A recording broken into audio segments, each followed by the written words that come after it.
I want to talk about the timeline of the shooting. We've learned a lot in the last few days about what happened outside of the school. And I say outside of the school, it shouldn't have been outside of the school. It should have been inside the school. The police should have gone in. They should have breached the door. In fact, there shouldn't have even needed to be a police response. This should have been something that was stopped before it started. If there had been armed guards, if the school resource officer had actually been on the campus, if he had been armed and he had been able to identify and stop this shooter before the shooter started this assault, then we wouldn't even need to be having this conversation. But the fact of the matter is, the police response was so abysmal that there are deeper and more significant and more philosophical takeaways from that response beyond just the anger and the outrage that we all feel and we all should be feeling about the question. I mean, all these parents are now going to be thinking, would my child be alive still if the police had actually gone in and not waited outside for 50 minutes? Would my child still be alive if police had actually followed their training procedures and how to handle a mass shooter scenario? I mean, this is going to haunt the parents and the community, the families and the community of Uvalde, Texas for forever because of how the police responded. So let's start at the beginning here. The shooter messaged some girl he was talking to on an app. And he told the girl earlier that day, that he was going to shoot a school. He literally sent her a message and said that he was going to shoot a school. I don't know whether that was reported to authorities. It doesn't seem like it was, because if it was, they didn't respond. The shooter then posted on Facebook that he was going to shoot his grandmother. And here's my question. When he posted this on Facebook, where are Facebook censors? Because Facebook censors respond within about a half an hour when I post something about COVID that they don't like, something about vaccine efficacy that they don't like. Where on earth are the Facebook censors? The one time that it's appropriate to have an algorithm that would, in a robotic sense, not human manpower, actually identify language that should be censored, language that shouldn't be allowed to be posted on Facebook, something like, I'm going to shoot my grandmother. Where were the censors? Well, apparently they were too busy censoring conservative thought that annoys the left, that contradicts Fauci, to notice that somebody said, I'm going to shoot my grandmother. Or he then posted a few minutes later saying that he actually had shot his grandmother. That wasn't censored either. He then posted on Facebook again that he was going to shoot a school. Still not censored. Authorities not notified. So then the shooter does what he says. He goes to the school. He crashes his truck outside. He fires at two people who were not at the school, but just nearby. And then after crashing his truck, after shooting at two people outside of the school, he then lingered outside the school for 12 minutes. He didn't actually go into the school building for 12 minutes. And again, if there'd been a school resource officer on the campus, this is where this would have ended.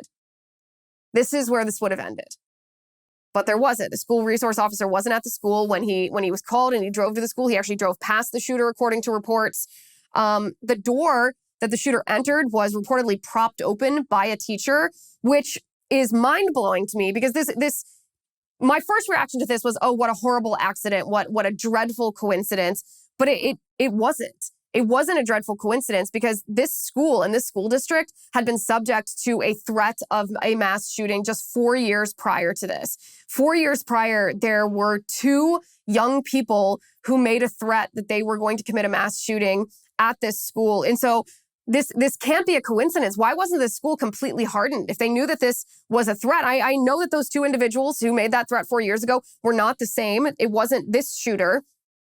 But why wasn't the school hardened? Why weren't security protocols and procedures followed? Why wasn't this taken seriously? This was obviously a life and death situation. So then the shooting commenced. He goes into a classroom with an adjoining door and begins to shoot students. The police did respond. They responded by sending several officers into the building. The shooter then exchanged fire with these officers. But when shots were fired at the police retreated. They did not try to breach the barricaded door. They actually left the area, perhaps went out of the school building. 19 officers were waiting outside as the incident commander told even the Border Patrol tactical team that showed up very shortly not to go in. 40 minutes passed. this massacre was occurring. And police waited so long to go in that parents were rushing into the school to get their own children. Parents who had heard about this after being notified by the school, and then they had rushed down to the school. That's how much time elapsed. That parents, not only did the social media teams and the response teams at the school have time to notify the parents were able to stop what they were doing and drive to the school to get there. The police waited so long that parents were going in to get their own kids. The Border Patrol tactical team, by the way, that ultimately did breach the door and ultimately did kill the shooter, they had been at the school for quite some time, and they were told by the incident commander on scene not to enter the school. And they actually violated his orders and went in anyway after a mom ran into the school to get her own 2 kids. And they thought, oh my God, parents are going into the school to get their own children. We're going to go in and save these children. It was only at that point that the shooter was neutralized, that the shooter was killed by these Border Patrol tactical team members.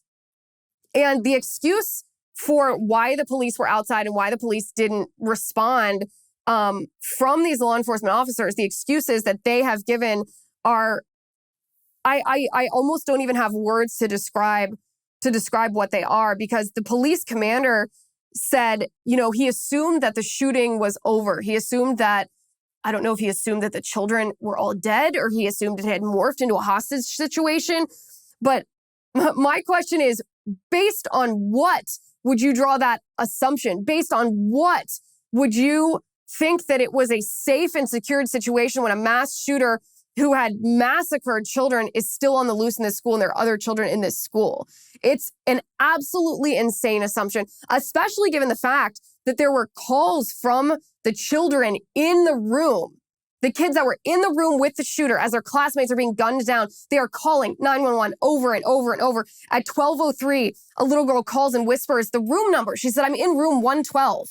At 12:10, 7 minutes later, she said, there are multiple people dead in here. At 12:13, she called again. At 12:16, she says there are 8 or 9 students that are still alive here. At 12:19, a student calls from room 111 and says, hey, I'm here, help.